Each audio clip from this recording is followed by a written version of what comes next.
tenemos justamente en la línea telefónica y que le agradecemos muchísimo de tomar la comunicación con Telesur al vocal del Registro Federal de Electores del INE de aquí de Yucatán, el maestro Eliezer Serrano Rodríguez. Maestro, buenas tardes. Le saludamos Fernanda Solís y Juan Pablo Galicia. ¿Qué tal, Fernanda, Juan Pablo? Buenas tardes, un gusto estar aquí con ustedes. Gracias por tomar la comunicación y preguntarle sobre todo usted que es el encargado de este Registro Federal de Electores. Sabemos que aquí el INE de Yucatán pues no necesariamente está viendo directamente esta situación, pero si pudiera explicarnos con mayor detalle qué proceso es el que tenían que llevar a cabo los mexicanos que residen en el extranjero y qué está pasando con este rechazo que ahora señalan, pues están siendo ellos objeto. Sí, mira, con mucho gusto te comento. En el caso del voto de mexicanos residentes en el extranjero, el proceso es diferente a como ocurre en territorio nacional. El modelo de votación en el extranjero es diferente, ya que, pues, por obvia razón, no se instalan en el extranjero casillas como ocurre aquí en el país y como conocemos todas y todos, ¿no? Entonces, para votar desde el extranjero hay que hacer un paso adicional a lo que normalmente se hace aquí en territorio nacional. Aquí en territorio nacional, cuando acudimos a un módulo a recoger nuestra credencial para votar, al salir del módulo ya prácticamente en automático estamos ya inscritos en la lista nominal que corresponde a nuestro domicilio y de esa manera vamos a tener nuestra boleta asegurada en la casilla que se instale cerca de nuestro domicilio, de nuestra casa. En territorio nacional hay que hacer un registro para estar en esa lista nominal para votar desde el extranjero. Aunque ya se tenga la credencial, ya sea que se haya tramitado aquí en el país y que uno la tenga aún residiendo en el extranjero, o que se haya tramitado una credencial en algún consulado fuera del país, desde luego, hay que entrar, o se tuvo que haber entrado a hacer el trámite para inscribirse en esta lista a más tardar el día 25 de febrero. Esa fue la fecha límite para hacer ese registro en esa lista nominal de residentes en el extranjero.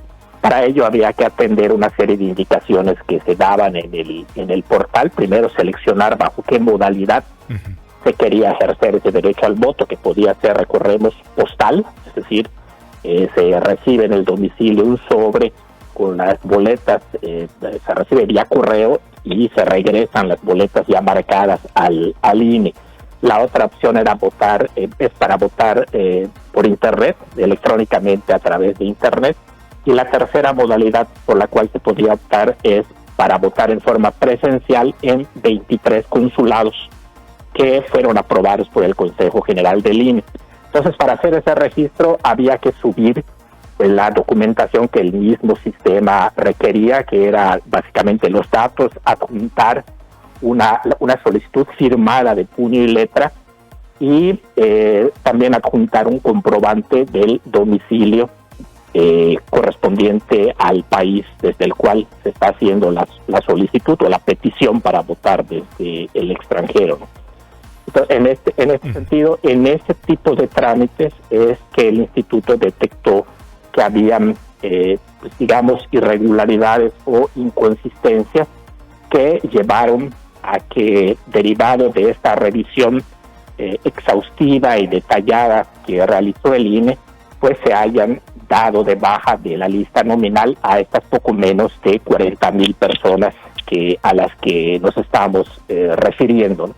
Y que también, como bien han apuntado nuestras autoridades centrales, a todas estas personas que se les ha notificado, tienen hasta el día 5 de mayo para ponerse en comunicación con el instituto y aclarar esta situación para que, en su caso, se les reincorpore en este instrumento electoral. Y como bien han apuntado los consejeros, las consejeras del INE, no se les está quitando su derecho a votar, ya que mantienen su registro en la lista nominal de electores nacional. Es decir, van a poder votar en territorio nacional el día 2 de junio las personas que tengan una credencial para votar tramitada en México. Y quienes estén residiendo en el extranjero podrán acudir a alguna de las sedes consulares aprobadas para emitir su voto.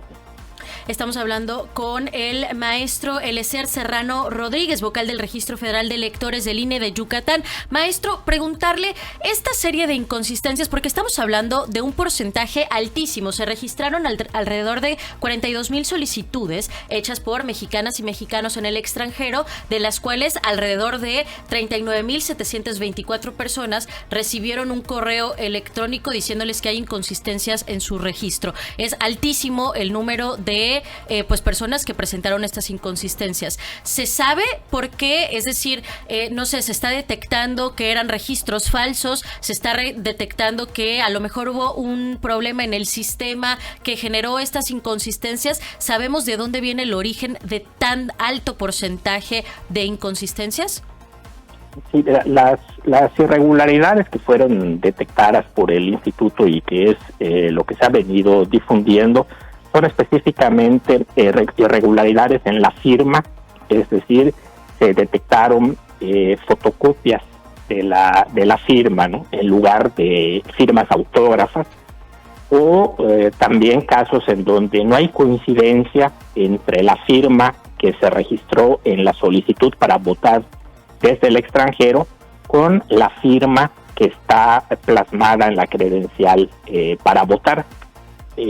Otro tipo de irregularidades tienen que ver con el comprobante de domicilio que se adjuntó a la solicitud, es decir, se detectaron comprobantes de domicilios alterados o comprobantes de domicilios apócrifos que corresponden, por ejemplo, a empresas o a lugares inexistentes. En general, comprobantes alterados, ¿no? Y esas son básicamente las inconsistencias que fueron detectados y que llevaron a que esos registros fueran dados de baja, ¿no?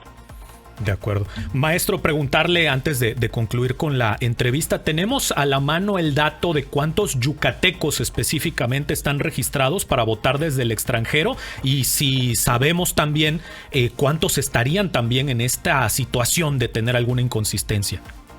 Mira, sí, de acuerdo a las cifras preliminares que tenemos, en el caso específico de Yucatán se habían registrado un poco más de 2,000 personas, 2,100 personas. Y en lo que es ya la lista nominal, ya depurada, después de eliminar estas inconsistencias, quedaron 1,452 registros, es decir, se dieron de baja alrededor de 670 registros para el caso específico de Yucatán, en los que se detectó alguna irregularidad, ¿no? Pero puntualizar lo que decíamos al principio, ¿no? Estas personas se pueden poner en comunicación con el instituto a través de la vía telefónica o por correo electrónico a la cuenta voto.extranjero@ine.mx, pues para solicitar que se aclare su situación, ¿no? Basta con que vía correo proporcionen su nombre completo y el folio que se les asignó, el folio de seguimiento a su solicitud, para que el instituto se ponga en comunicación con estas personas con miras a precisamente aclarar su situación registral. De acuerdo. ¿Nos repite de nuevo el correo o la página de internet a la que tienen que escribir, por favor? Y el correo es voto.extranjero@ine.mx. De acuerdo. Pues maestro Eliezer Serrano Rodríguez, vocal del Registro Federal de Electores del INE Yucatán, muchísimas gracias por haber tomado la comunicación con nosotros aquí en Telesur. Con mucho gusto. Buenas tardes.